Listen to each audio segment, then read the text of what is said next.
Welcome back to r/AholeTax, where jerks get exactly what they deserve in a very satisfying way. And if you are new to my channel, please don't forget to subscribe to join our awesome community, and without any further ado, let's dive into the stories.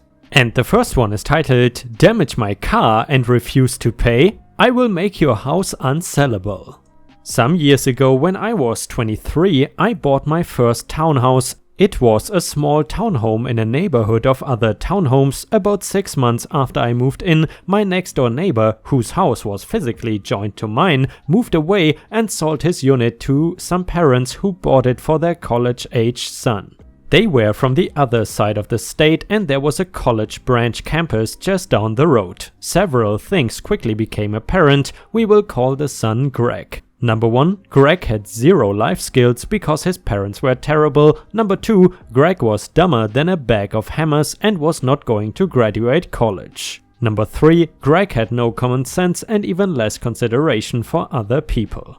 I got along with Greg, but in his first semester of school, he managed to get the cops called out to his unit 6 times because he had parties every night of the week. I kept asking him to just calm down a little bit, but it never worked. One morning, I came out to my year-old car to find the back bumper smashed. Greg's crappy car had matching damage on the front. When confronted, he admitted that he was drunk and hit my car. Since he was my neighbor and didn't want to make waves, I stupidly got my car fixed using my own money because Greg promised to pay me back the $800 it cost to fix it. Spoiler alert, both Greg and his mother gave me the runaround. I ended up calling his father, who refused to give me his insurance info and told me, "That is why you have insurance," and hung up the phone. I was livid. I ended up calling my insurance carrier and they were able to look up Greg.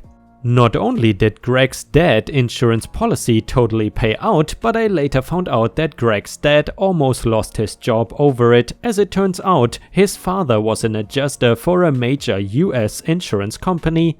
And when they got wind of what happened, they were pretty upset. But that's not the revenge part. Greg failed out of college 3 times and moved back across the state to live with his parents. His folks were too cheap to hire an actual real estate agent, so they put a handwritten sign in the front yard and had a local relative show the house. I had just gotten laid off from my job, so I had nothing but time. Every time I saw the relative's car show up, I would throw on ripped jeans, a stained wife beater, grab a Miller High Life and a Marlboro Gold, and throw in a set of plastic redneck buck teeth. I would walk outside and loudly ask the prospective buyer, "Are you gonna be my new neighbor?" Sip beer and scratch balls. If that did not elicit a reaction, I would double down with something to the effect of, "Would you like to see my gun collection / drug lab / lady of the night?"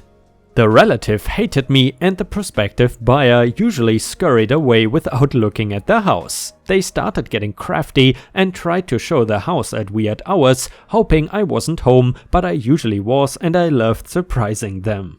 After almost a year, they finally hired a real estate agent and I did the same thing to her clients. She actually showed up at my door one day, almost in tears with a plate of cookies begging me to stop. We ended up talking for a while and I told her what happened. She lamented that the owners were the worst clients she had ever had and she just wanted to sell it and be done already. Out of respect for her, I quit and let her do her job.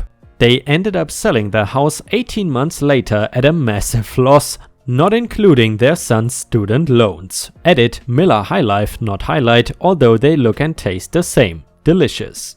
Edit number 2, some people have asked why the extreme measures after I got my car repaired taken care of. If it wasn't totally obvious, Greg caused problems for well over a year and the car thing was the last straw. Most evenings involved blaring music through our shared wall until after midnight or until one of the neighbors called the police. Underage college kids would stumble out of their house, make a bunch of noise. There was an access road behind the buildings with a giant hill behind that noise would reflect off of, break beer bottles all over the street, clog the street with cars, vomit / piss everywhere and drive home drunk. Several times my neighbors' cars were the victims of hit and runs. There was a middle-aged divorce attorney that lived on the other side of Greg and they hated each other. She would call the cops on him, he and his friends would retaliate by egging her house or keying her Acura. She would come to me and ask me to talk to him. I would talk to him and he would call her a witch and laugh about vandalizing her townhome. Again, this went on about 3 to 4 times a week, rinse, lather, repeat. I was fed the F up. Would I do it now? Probably not. I don't have the time/energy anymore for stuff like this.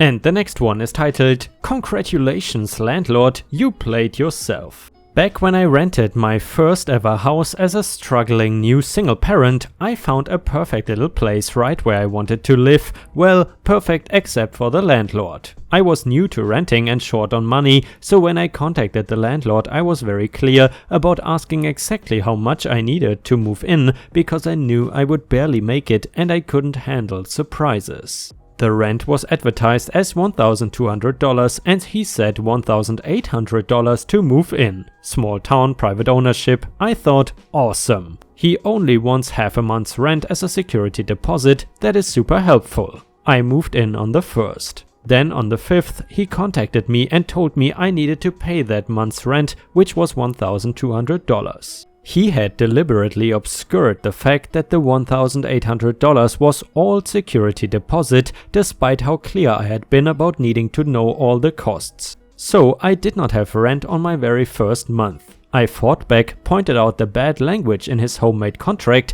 and told him he would have to evict me since I wouldn't have $1,200 to give him for another month. Instead, he caved and gave me a new contract with only a $600 security deposit and first month's rent paid in full. I knew then that I would have to keep my eye on him, but since I still loved the place, I stayed. I was there for 3 years, and while I occasionally had negative interactions with him, they were minor and rare. Eventually I got married and moved to a bigger house. I gave him plenty of notice and cleaned the place spotlessly, but I knew he was going to find some way to cheat me out of my $600 deposit. Sure enough, he found every little excuse he could for why this or that thing would have to be updated/fixed, etc. I argued, but arguing with someone when they are holding the money is pretty pointless, especially when the amount is too small to be worth court over. So eventually our argument turns to haggling and we settle on him giving me the half back, better than nothing I figure, and I will be happy to be done with it. So he gives me $900. He had forgotten the change in the original deal and gave me half of the original amount he tried to swindle me for. See ya later, jerk. And guys, if you enjoyed the r/AholeTax stories, please let me know in the comments and I might continue with them. Furthermore, I would really appreciate it if you could like the video and post some star emojis in the comments. That would help my channel tremendously. Thank you so much in advance. And the next one is titled, "You wanna trespass on my property and call the sheriff on me for target shooting? Prepare to pay a hefty a-hole tax." I own some rural undeveloped acreage that we plan to build on someday. In the meantime, we would camp or drive out and spend the day target shooting. The property is well posted with no trespassing and no hunting signs. The main access is gated with an 8-foot metal gate. There are berms, ditches, jersey barriers and locks at any point along the 10-mile stretch of road, along where anyone would even consider accessing the property. The neighboring properties have all done the same, so basically there's no easy access on a 30-mile length. Even with all that, people still cut the locks, move the barriers, fill in the ditches to access the property on their quads and dirt bikes. Last weekend a couple friends and I decided to go out there and do some short-range target shooting, maybe 25 yards. We are maybe 2 miles in the woods and suddenly a guy and his 8 to 10-year-old son come up behind us on dirt bikes and the dude goes off, yelling at us about shooting and endangering his young child. Remember, we are shooting short-range targets we have set up against a hillside, so no errant bullets whizzing around, and it is my property that is posted. I try to explain he's actually trespassing when he says, "Dude, shut up and let the man handle this." My male friend says it is her property, you need to talk to her, so once again I try to explain to him he is trespassing. He tells me to F off and says he's calling the sheriff. Because we are shooting and we need to stop what we are doing and follow him out to the road to meet the sheriff because the property is gated. No dude, I gated it. I said we would not leave but go ahead and call. So he walked away and called. While he did that, I also called and told the sheriff's department the gate was unlocked and they could drive in, or if they wanted, call me when they get close. They said it would be about an hour and they would come to the site. Now, we had probably a dozen rounds already loaded in 3 handguns, so we figured damn, so we told the dad that we were going to target shoot. He flipped out and called the sheriff again. We fired them and then made sure all the guns were on the table open so the sheriff could see they were empty, and sat there talking amongst ourselves while A-hole stood with his son. The sheriff shows up and the guy explains how he and his son ride there all the time, describes how he cut some logs and used a small Kubota to make an entrance so they could get in. Shows what direction he came from when he rode up and discovered those dangerous shooters. The officer just lets him talk and writes it all down. Then he comes over to us and I show him my ID and my phone where I have pulled up the tax records to show I am the owner and this fine gentleman does not have my permission to be on the property. The officer goes back over to the man to get some more information for his report, asks if those are the dirt bikes they were riding, and the guy proudly says yes. Then the officer asks where the helmets are. The guy says he doesn't need them on private property. The officer asks if the bike's registrations are current. Again, the guy says they don't need to be on private property. So the officer asks who owns the property, and that is when the guy realizes things are not going his way. So far, his AholeTax has cost him a ticket for no helmet and a double amount ticket for the kid not wearing one, 2 tickets for unregistered bikes, as well as 2 trespassing charges, a vandalism charge for the work he bragged about to access the property, and he had to push both bikes the 2 miles out to the road and then walk another 3 to his truck. Plus whatever the cost is to repair the damage he did making the access and damages for the trail system he created. If he hadn't have been an a-hole, I would have just told him he couldn't ride there and blocked his access. As for our illegal shooting, the sheriff complimented me on my grouping, which was nice. And I gotta say guys, I have just stumbled upon this subreddit and it seems to be a good alternative for revenge stories. Once again, please let me know your thoughts about this subreddit in the comments. And the next one is titled, Keep the Tip. I had to deliver a pizza to a motel and the customer was a drunk, condescending a-hole like, "Hey pizza boy, couldn't get a smart person job, huh? Stay in school." He literally said this to me, then he asked how much his pizza was. I told him $9.87 and he handed me a $10 bill and told me to keep the change. Cheap a-hole. As I turned to walk back to my car, I saw that there was an extra 0 on the end. He had accidentally slid me a Benjamin. I hauled ass to my car and he must have figured it out because he started yelling to me. I just knew he was going to call the store, so I hid the $100 bill in my car and replaced it with a $10 from my own wallet, and sure enough the manager was waiting at the door when I got back. I handed him my cash belt so he could count it and he found that I had made like $15 in tips for the night so far. Sorry about that, Gummy Kibble, I knew he was just a drunk a-hole, but I had to check. If the customer had been halfway decent, I absolutely would have told him about the mistake, but treat me like a loser? Thanks for the tip.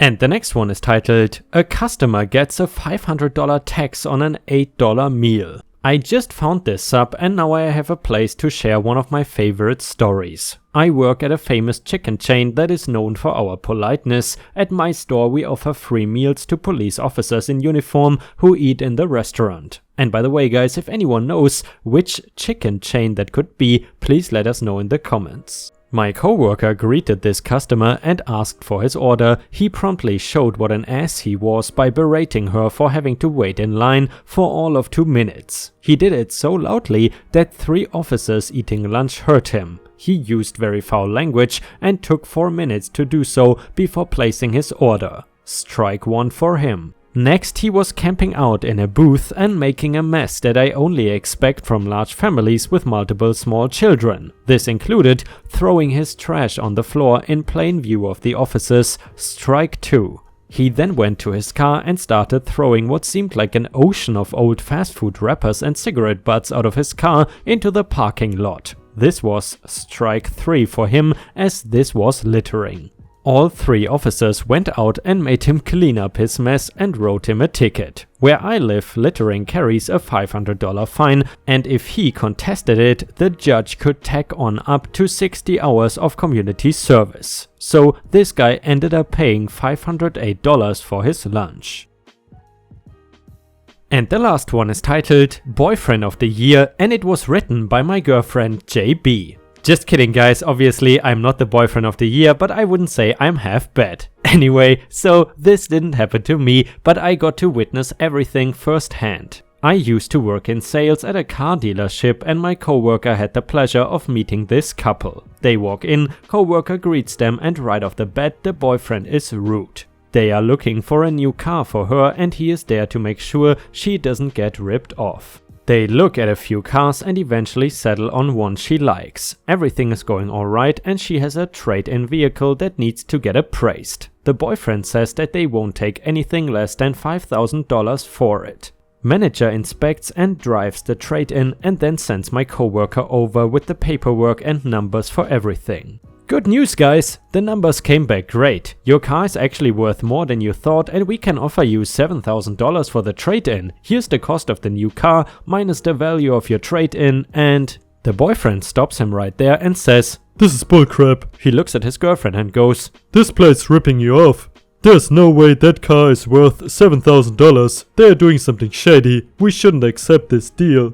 My coworker has no idea how to respond to this, so he just sits there bewildered while these two are getting ready to walk out. The manager sees them getting up and comes to take a turn.